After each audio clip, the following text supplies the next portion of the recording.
Hello, my name is Kylie Compton, and I chose Unit 8 for this part of the presentation. I'm just going to dive right in. The main topic in this unit is basically a summary of what we went over in ASL phonology. Before I dive into each individual topic, here are some key points that our linguistic book tells us to remember about ASL phonology. If you would like to turn to page 53 in your linguistic books to follow along, that would be great. Number 1. Like the symbols of spoken languages, the symbols of sign languages have parts. Number 2. The study of the smallest constitutive parts of a language is called phonology. Number 3. Before Stokoe's analysis, signs were thought to be unanalyzable wholes. Number 4. Stokoe's model makes the claim that signs are composed of 3 simultaneously produced parameters: the location, the hand shape, and the movement. Stokoe demonstrated simultaneous but not sequential contrast. Number 5. Lytle and Johnson's model makes the claim that the signs are composed of sequentially produced movements and holds.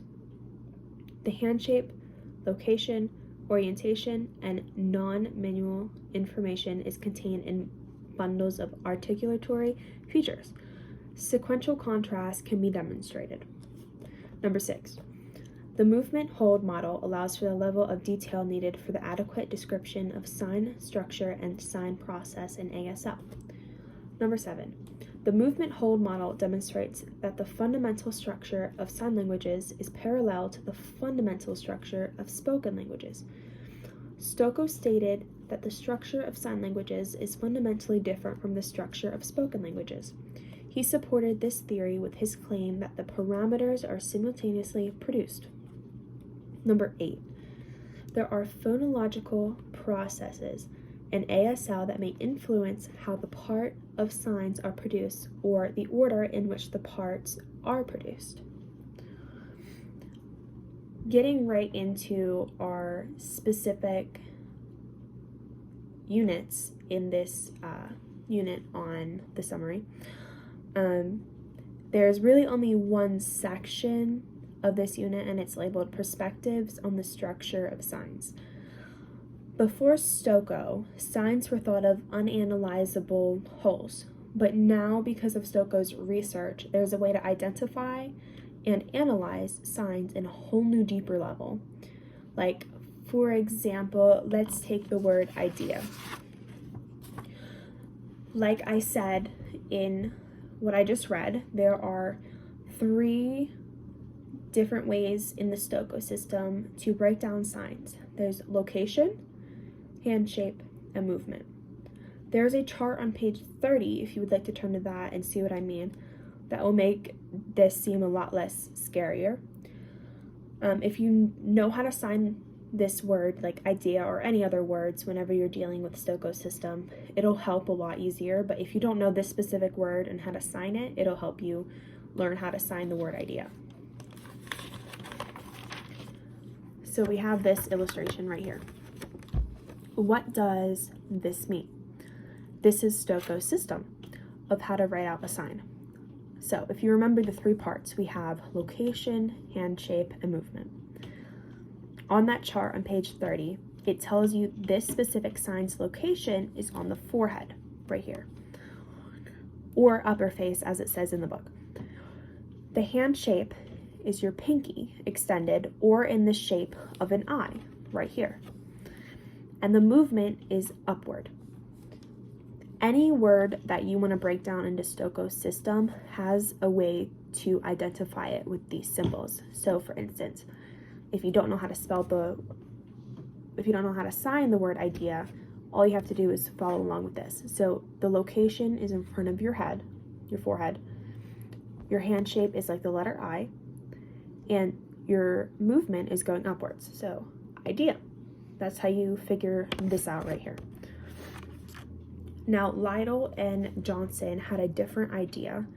They agreed with Stokoe that signs have parts in order to write it out, but they believed that there was more parts than Stokoe believed. They believed that the signs had 5 parameters. You have the hand shape, the movement, location, orientation, and non-manual markers. We all know the first three, but what is orientation and non-manual markers? Well, here's an example of all five. Let's use the word visit, for example, right here. So, for number one, you have the hand shape.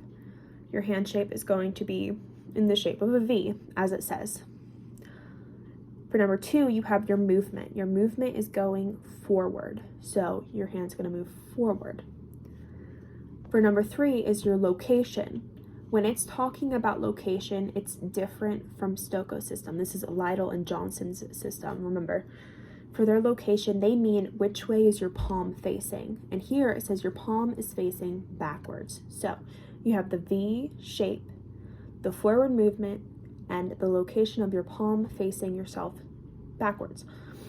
Now, number four is your orientation. This is talking about where in front of your body, where at your hand is going to be placed. It says in front. So it could be here, here, here, here. It doesn't matter. It says in front, so no specifics there. And your non-manual markers is what your facial expressions look like as you're signing a word. For instance, if I want to use the sentence, I want to visit my brother. So watch my mouth as I sign, I want to visit my brother.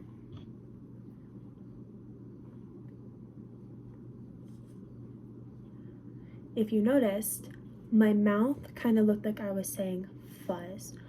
Or if you watch again,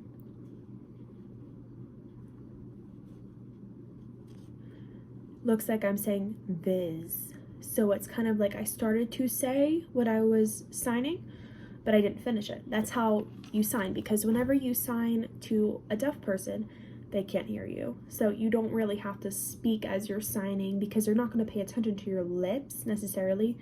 They're going to be watching your hands and your movements. That's why most sign language signs are like in your front of your face.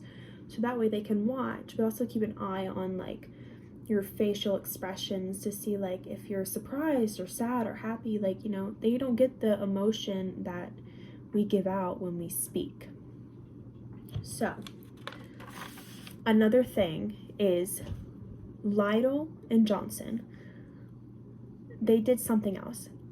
They found sign language phonology parallels spoken language phonology. Both spoken languages and sign languages divide the segments that make up the word or signs into two types of unit, like this.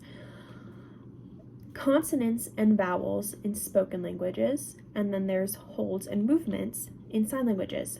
The holds and movements in sign languages was from Unit 6, which has been covered by another person. So if you want to learn more about that, go check them out, see what they said about it and how that works.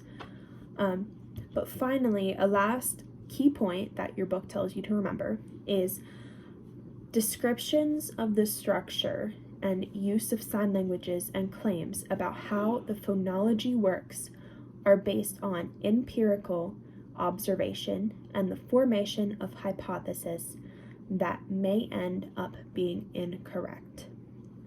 So that would be on page 54 if you want to read through this chapter, see anything, if I missed anything, you know, just I hope that you enjoyed and you learned from what I have told you, and thank you so much for listening.